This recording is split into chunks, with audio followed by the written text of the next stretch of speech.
마이크가 없어서 시간 되면 저 마이크 꺼질까봐 걱정할 아, 염려 세 없어요. 번에 그리고 저 오늘 제가 정청래 대표님하고 악수하려고 당대표 되자마자 마늘하고 쑥을 먹기 시작했는데 미처 100일이 안 됐는데 오늘 이렇게 악수에 응해주셔서 감사합니다.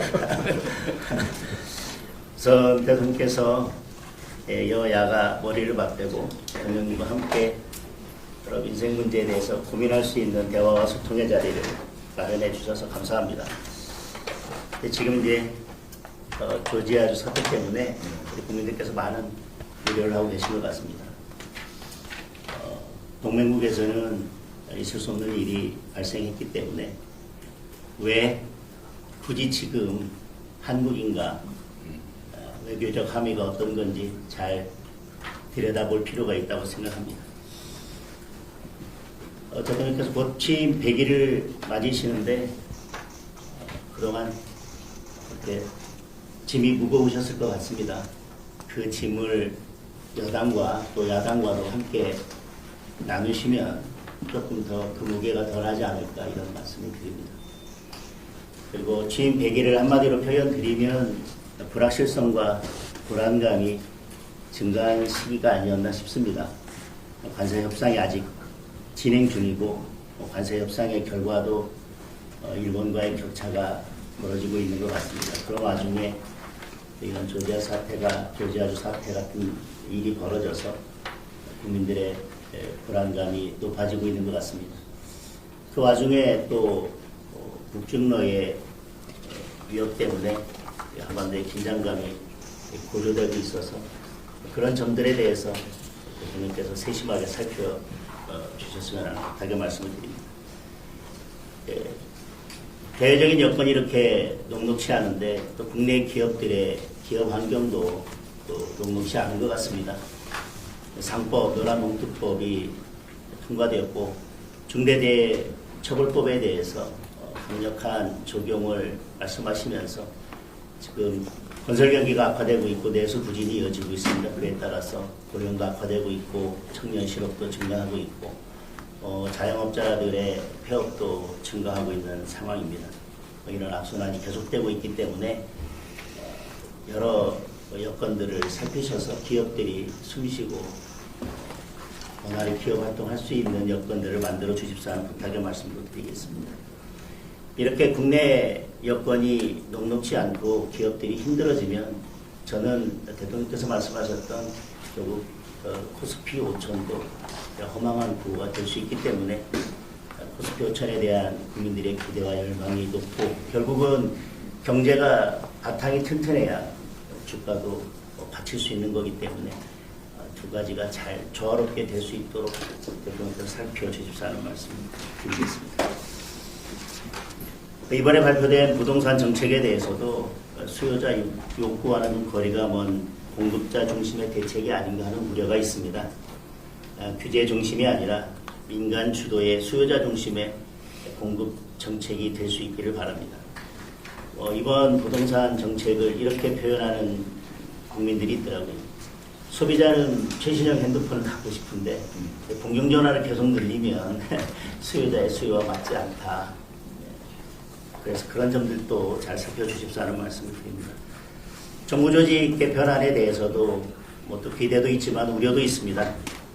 정부조직 개편은 그 정부의 국정 철학이 고스란히 담긴 것 아니겠습니까? 그런데 정부 조직 개편이 특정 집단을 위한 조직 개편이 아니라 국민 전체를 위한 조직 개편이 되었으면 하는 바람을 말씀드리겠습니다. 취임 100일의 즈음에서 취임 100일을 평가하면서 국민들에게는 이런 우려도 있는 것 같습니다. 취임 100일 동안 대통령보다는 특검이 더 많이 보였다. 국회도 야당은 없고 여당, 더불어민주당 한 당만 보였다. 이런 우려들이 있는 것 같습니다. 특검의 이런 수사 그리고 또 여당의 입법 강행 이런 것들이 계속된다면 앞서 말씀드렸던 그런 국민들의 불확실성이나 불안감은 또 두려움으로 바뀔 수도 있기 때문에 그런 국민들의 마음을 잘 관리해 주셨으면 하는 말씀을 드립니다. 저는 이 지점에서 우리 대통령께서 큰 역할을 해 주셨으면 하는 바람입니다. 지금 대통령의 역할이 필요한 시기인 것 같습니다.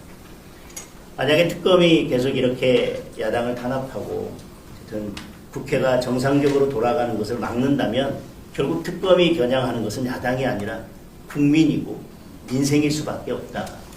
그래서 그런 점들에 대해서 잘 좀 살펴주셨으면 합니다. 그리고 우리는 특검을 바라보기를 과거에 대한 청산이라고 하지만 국제적으로는 이런 특검의 무리한 수사가 인권 유린이나 종교 탄압으로도 비춰질 수 있어서 우리 국격과 관련된 문제이고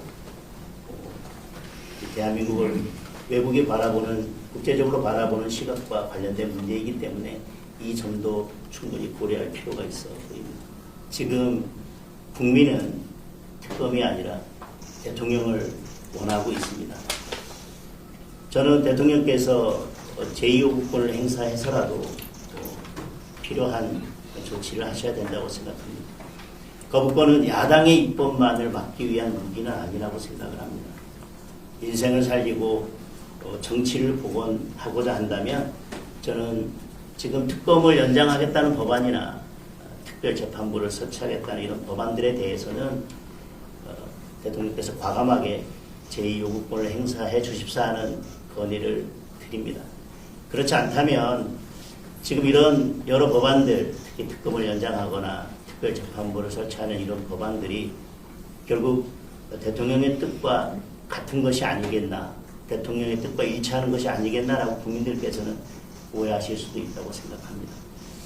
지금은 사법부가 권력 앞에서 스스로 누워서 자는 척을 하고 있지만 헌법 질서에 맞지 않는 이런 특별재판부 이런 것들이 강행이 된다면 저는 지금 자고 있는 사법부를 일으켜 세울 수도 있다는 우려를 합니다. 헨리 키신저가 정치적 대화는 갈등을 해결하는 열쇠라고 했습니다. 특정 진영이 아니라 국민 모두의 대통령이 되어 주십사 하는 부탁의 말씀을 드립니다. 상대를 죽여야 내가 사는 정치를 끝내는 대통령이 되어 주십사 하는 부탁의 말씀을 드립니다. 견제와 균형이 무너지면 민주주의는 사망합니다. 대통령이 지금 그런 균형추의 역할을 해주셔야 한다고 생각합니다.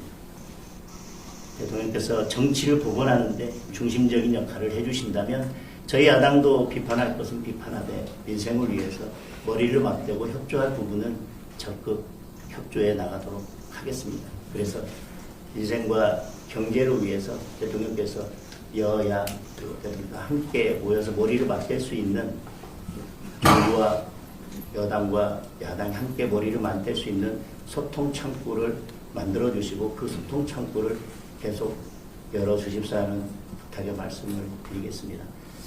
이렇게 여당과 야당이 함께 소통하면서 인생을 다시 논할 수 있는 이런 자리를 만들어 주신 데 대해서 다시 한번 감사드리고 이게 끝이 아니라 출발이 돼서 이런 소통의 자리가 계속 이어지고 결국 성과로 이어지는 자리가 계속 될 수 있기를 기대한다는 말씀과 감사의 말씀을 마무리드리겠습니다. 세게 하실 줄 알아요. 감사합니다. 네. 네.